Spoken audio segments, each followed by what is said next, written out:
Sunny Song Will Never Be Famous came from an experience I had where I went to a restaurant that I'd been to every year, usually for my birthday or through somebody's special celebration. Um, and this was the first year that I noticed that every single person in these groups that having nice dinner and with cloth napkins, they're all on their phones and not talking. And you hear the classical music, you hear clinking of silverware, but there's no conversation. And it was so eerie to me to walk into like a normal restaurant and see this happen. And I saw families, I saw couples, and it was so kind of it scared me a bit to think that society had gotten to a point where you're going out in public and everybody's just on their phones and not even looking at each other and making eye contact. They're just shoveling food in their mouths. So that's how the idea came about. Just the idea that I needed to write a book about how far our society had gone to a point where we were always feeling like we need to be connected. So the actual idea came later where I thought it would be nice. When I write a book, I have to think, does this make more sense as a book for teens, or is this more of an adult book? And this book, I felt like I could make a difference if I got it in front of teenagers.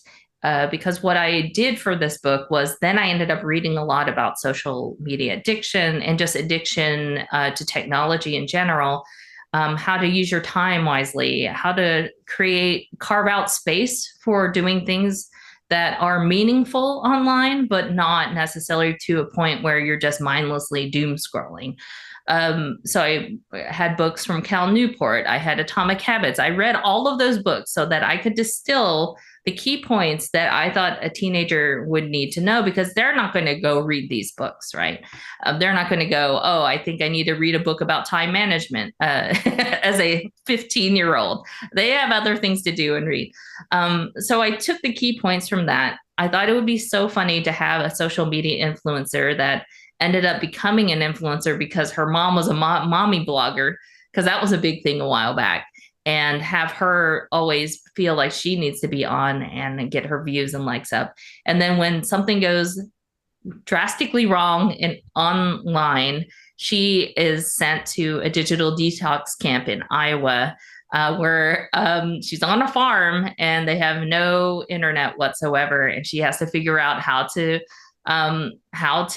interact with people and to have activities that are outside of what she sees on this little rectangle and on the big screen. So in terms of how you played with that, what was fun about taking Sunny and putting her in that kind of fish out of water environment? I mean, that must have been torture at first in a great way. I do like to torture my characters. So if you read any of my books, you'll see that you could see where I'm going. And then I always do something that seems way worse than I should have put them through. So Sunny had to she's from LA and then has to go to a small town in Iowa and work on a farm where they do reenactments of pioneer life. So I was like, how many things could I do that would be super embarrassing for a teenager? She ends up having to do activities that are for the farm. So part of it is giving back to the farm and then being more self-sustaining. She learns a lot about farming, and a lot of that also came from research. So I learned a lot about how to, how to plow a field and how to, create like candlesticks and things that I think were important back then, but definitely not important now to a teenager.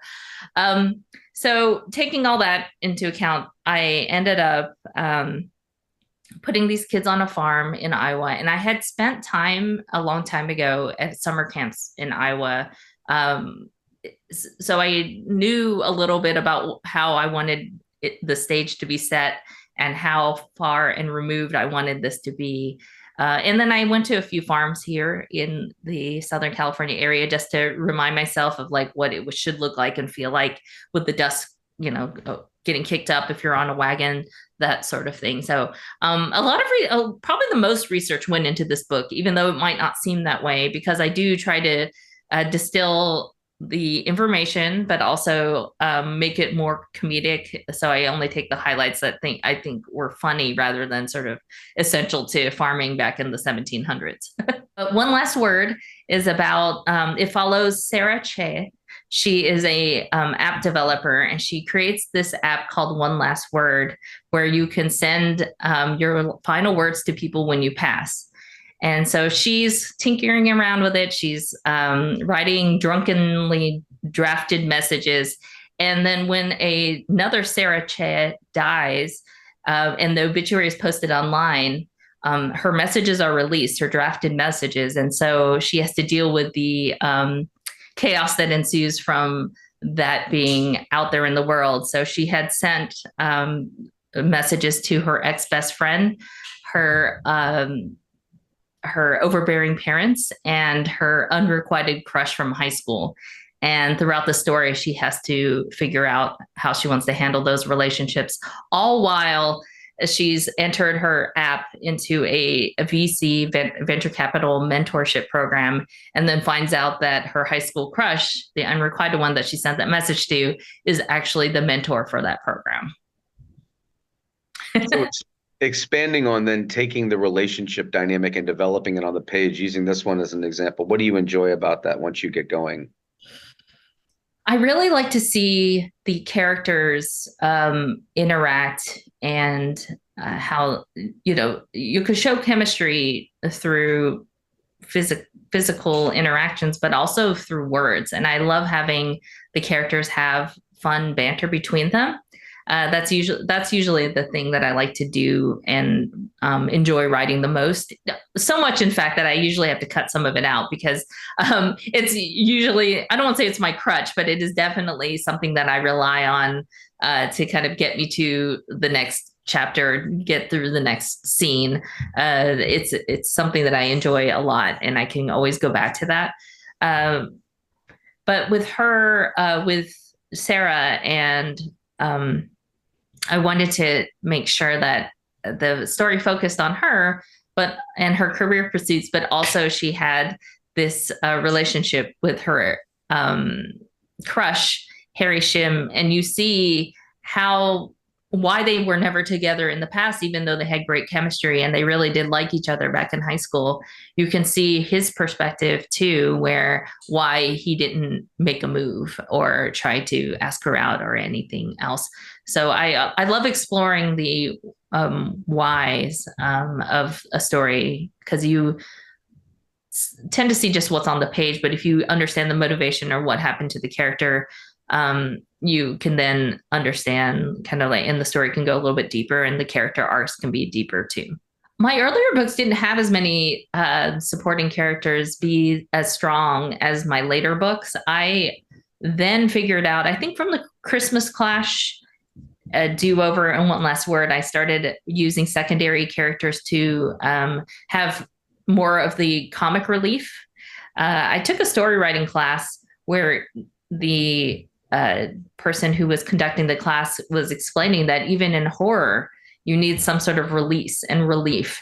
And when you hit more serious topics, like I did more in the Do-Over, as well as One Last Word and Christmas Clash, you end up with a lot of more serious topics being talked about. And it is good to have other characters come in and provide that sort of relief, so that it's not all serious, but it's also balanced with humor, so that you can get your points in. And it could even be as far as being really punchy. But it also allows the reader to take away the kind of bigger messages that are possibly more serious in tone.